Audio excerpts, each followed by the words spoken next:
for Upbuilding Discourses by Kierkegaard. Not only do we call someone the teacher of mankind who by a special stroke of fortune discovered some truth or fathomed it by unflagging toil and thoroughgoing persistence, and then left his attainment as learning that subsequent generations strive to understand, and this understanding to appropriate to themselves, but we also call someone, perhaps even in the stricter sense, a teacher of humankind who had no teaching to hand over to others, but left mankind only himself as a prototype. His life as a guide for everyone, his name as security for many, his work as an encouragement for those who are being tired. Such a teacher and guide of humankind is Job, whose significance by no means consists in what he said, but in what he did. He did indeed leave a statement that by its brevity and beauty has become a proverb, preserved from generation to generation, and no one has presumptuously added anything to it or taken anything from it. But the statement itself is not the guide, and Job's significance consists not in his having said it, but in his having acted upon it. When one generation has finished its service, completed its work, fought through its struggle, Job has accompanied it. When the new generation, with its incalculable ranks, each individual in his place, stands ready to begin the pilgrimage, Job is there again, takes his place, which is the outpost of humanity. If the generation sees nothing but happy days and prosperous times, then Job faithfully accompanies it. But if the single individual experiences the terrors and thought, is anguished over the thought of what horror and distress life can have in store, over the thought that no one knows when the hour of despair may strike for him, then his troubled thought seeks out Job, rests in him, is calmed by him. For Job faithfully accompanies him and comforts him, not to be sure as if he had suffered once and for all what would never be suffered again, but comforts as someone who witnesses that the horror has been suffered, but the horror has been experienced, the battle of despair has been fought, to the glory of God, for his own rescue, for the benefit and joy of others. Only the person who has been tried and who tested the saying in the being tested himself, only he rightly interprets the saying. Job desires only that kind of pupil, only the kind of interpreter. He alone learns from him what there is to learn, the most beautiful and the most blessed, compared with which all other art or wisdom is very inessential. Therefore, we quite rightly call Job a teacher of humankind, and not of individuals, because he presents himself to everyone as the prototype. But Job, the moment the Lord took everything away, he did not say, "The Lord took away." But first of all, he said, "The Lord gave." Job's soul was not squeezed into silent subjugation to the sorrow, but that his heart first expanded into thankfulness, that the first thing the loss of everything did was make him thankful to the Lord that he had given him all the blessings that he now took away from him. His thankfulness, no doubt, was not the same as in those days that already seemed so far away, when he received every good and every perfect gift from God's hand with thankfulness.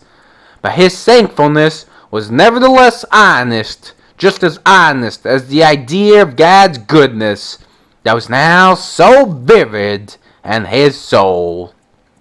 If he, Job, had never known happiness, then the pain would not have overwhelmed him. For what is pain but an idea that the person knows nothing else does not have? But now it is precisely joy that has educated and developed him to perceive pain.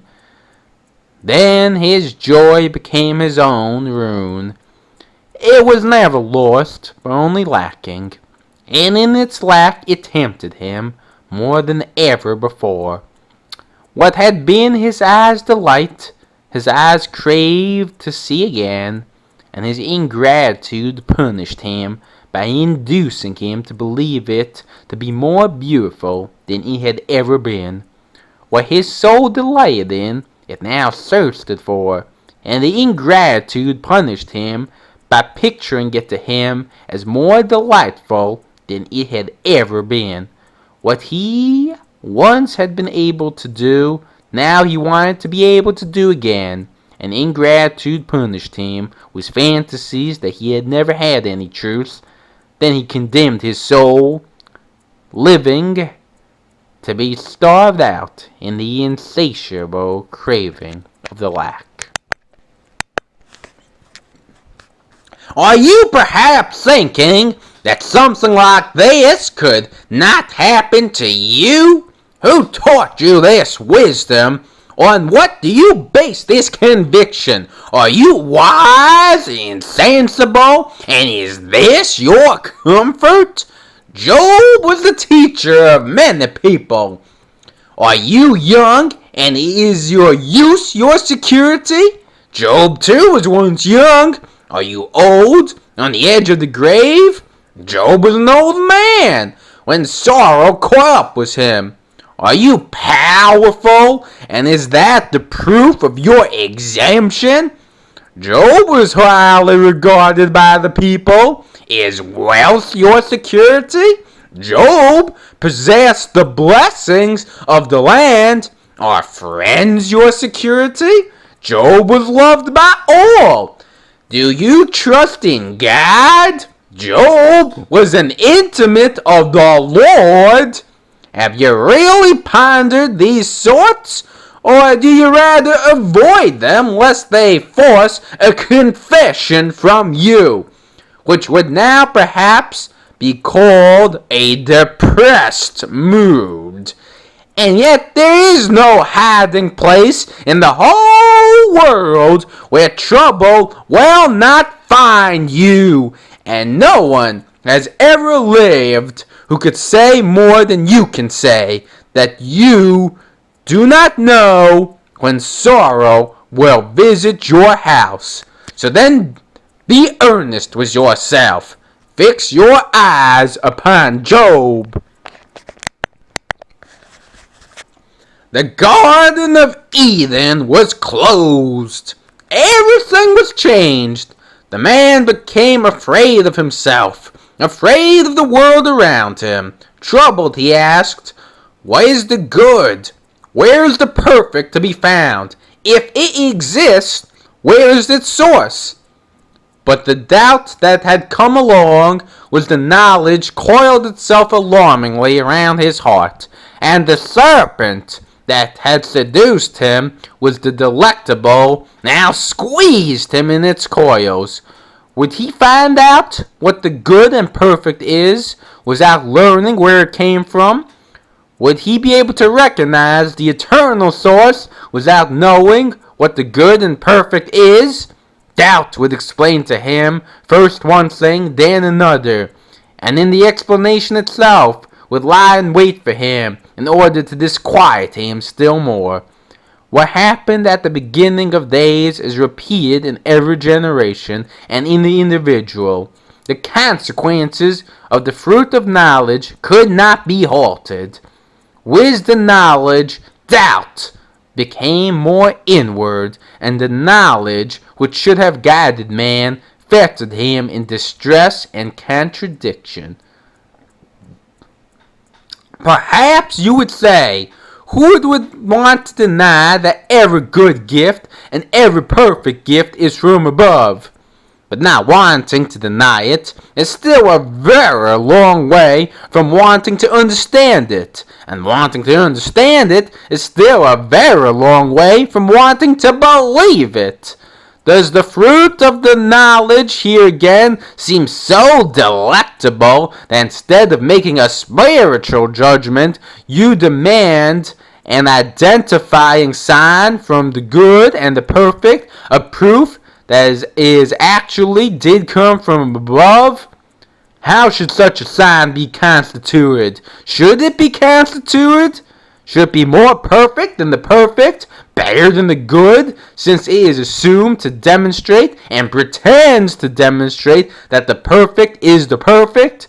Should it be a sign, a wonder? Is it not a wonder, the arch enemy of doubt, which is never combined?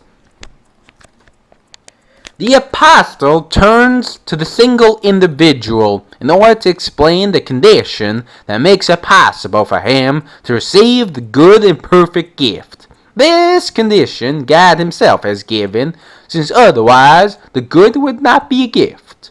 The condition is in turn itself a perfection, since otherwise the good would not be a perfect gift. Earthly need is no perfection, but an imperfection. But to need the good and perfect gift from God is a perfection. Therefore, the gift, which is intrinsically perfect, is always a perfect gift, because the need is perfect. Before this need awakens in a person, there must be a great upheaval. All of doubt's busy deliberation was mankind's first attempt to find it. However long this continues, it is never finished, and yet must be finished, ended, that is, broken off, before the single individual can be what the apostle calls the first fruit of creation. Every upbuilding view of life first finds its resting place, or first becomes upbuilding, by and in the divine equality that opens the soul to the perfect, and blinds the sensate eye to the difference, the divine equality. Every good and every perfect gift still comes down from above, and thus providence does not need specifically your treasure and your goods, since it always has 12 legions of angels ready to serve mankind. You could just as well keep everything or give everything away. You still would not achieve or produce equality before God. All this I will give you if you will fall down and worship me. Have you forgotten that this was the tempter? God in heaven surely knows best what it is the highest that person can aspire to and complete. Scripture only asks if you were a trustworthy servant. When the rich man thanks God for the gift and for being granted the opportunity of bestowing it in a good way, he does indeed thank for the gift and for the poor man.